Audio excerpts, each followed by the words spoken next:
नमस्कार, आप देख रहे हैं NBC 24 न्यूज। मैं हूं आपके साथ सनी कुमार। बीते 1.5 सालों से कोरोना का समय है और पूरे देश के सभी निजी और सरकारी संस्थान बंद हैं।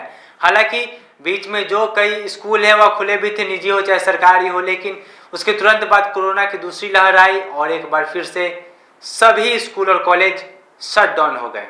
हालांकि स्कूल कॉलेज के अलावा बाकी चीज़ों की बात करें तो वो अभी भी खुले हुए हैं। बीते कुछ दिनों से चाहे मॉल हो, बाजार हो या कोई भी दुकान हो, हर चीज़ खुले हैं, लेकिन अब तक स्कूल कॉलेज को बंद रखा गया है। लेकिन ऐसे में बता दें कि जो दिल्ली एम्स के डायरेक्टर रणदीप गुलेरिया हैं, उन्होंने अपना एक बयान दिया था और कहा था कि अब देश के 65% बच्चे ऐसे हैं जो कि सक्षम हैं कोरोना से जंग लड़ने में। ऐसे में स्कूल कॉलेज अब खुल जाने चाहिए, लेकिन सरकार क्यों नहीं खोल रही है, यह एक बड़ा सवाल जरूर है। इस पर प्रश्न चिन्ह जरूर लगा हुआ है। लेकिन ऐसे में आपको बता दें कि जो ऑल इंडिया के निजी स्कूल के जो चीफ है समाइल अहमद, हमने उनसे बातचीत करने की कोशिश की। वो क्या कुछ बोल रहे पूरे मामले को लेकर के, आखिर क्यों सरकार स्कूल नहीं खोलने की इजाजत दे रही है, क्या कुछ बोल रहे हैं, आए पहले उनकी पूरी बात सुनिए। एम्स के डायरेक्टर ने बयान दिया है और भारत सरकार से आग्रह किया है कि स्कूलों को खोल देना चाहिए क्योंकि बच्चों के हेल्थ पे इफेक्ट हो रहा है। उनके इस बयान का private school and children welfare association स्वागत करती है और आग्रह करती है केंद्र सरकार से और देश के विभिन्न राज्य सरकार से कि अविलंब क्लास 1 से 10 तक स्कूल खोला जाए, क्योंकि डायरेक्टर साहब ने जो हेल्थ के मामले में सबसे ज़्यादा ज्ञानी हैं और उन्हीं के निर्देशानुसार पूरे देश में इलाज भी चल रहा है कोरोना से संबंधित। तो मुझे लगता है कि उनके इस बयान ने प्रूफ कर दिया है कि बच्चों की जो इम्यूनिटी है वो बहुत ही स्ट्रॉन्ग है और बहुत ही मजबूत है और इस कोरोना काल में वो बच्चे उसको डिफेंड कर सकते हैं, अपने आप को संभाल सकते हैं। पिछले 16 महीने से स्कूल बंद होने के कारण बच्चे अपने घर में हैं और उनका सर्वांगीण विकास रुक गया है। आँखें रुक के रोशनी में प्रॉब्लम हो रहा है, लिखने में प्रॉब्लम हो रहा है, पढ़ने में प्रॉब्लम हो रहा है।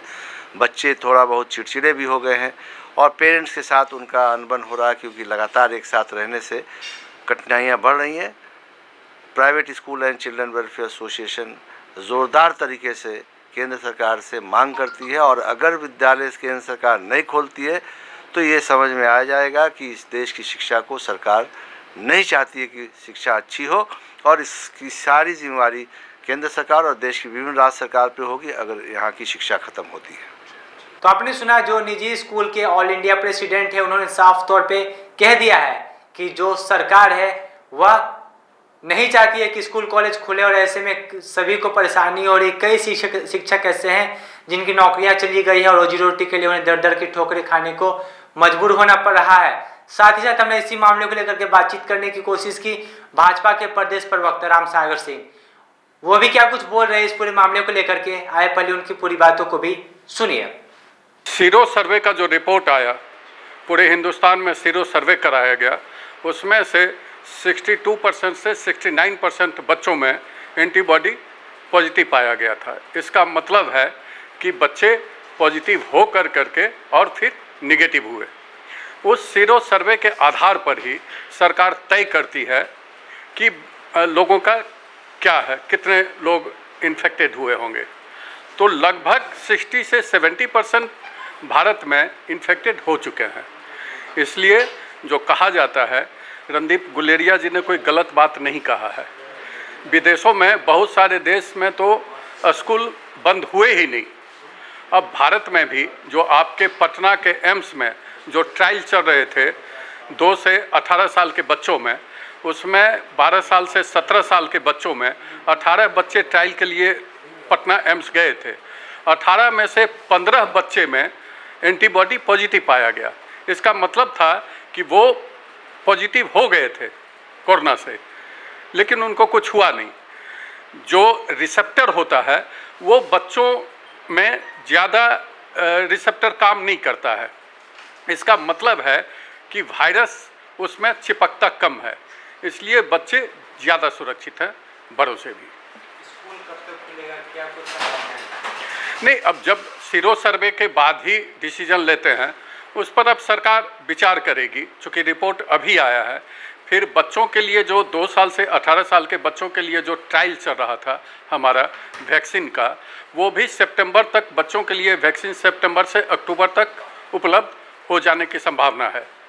इसलिए अब बहुत जल्दी हो सकता है कि बच्चों का स्कूल खुलने का संभावना बढ़ गया है। पटना के सभी सेंटर पर वैक्सीनेशन बंद है, शॉर्टेज हो गया वैक्सीन।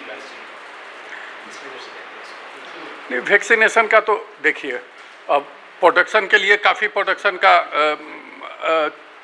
6 कंपनियां अलग से ये किया गया है।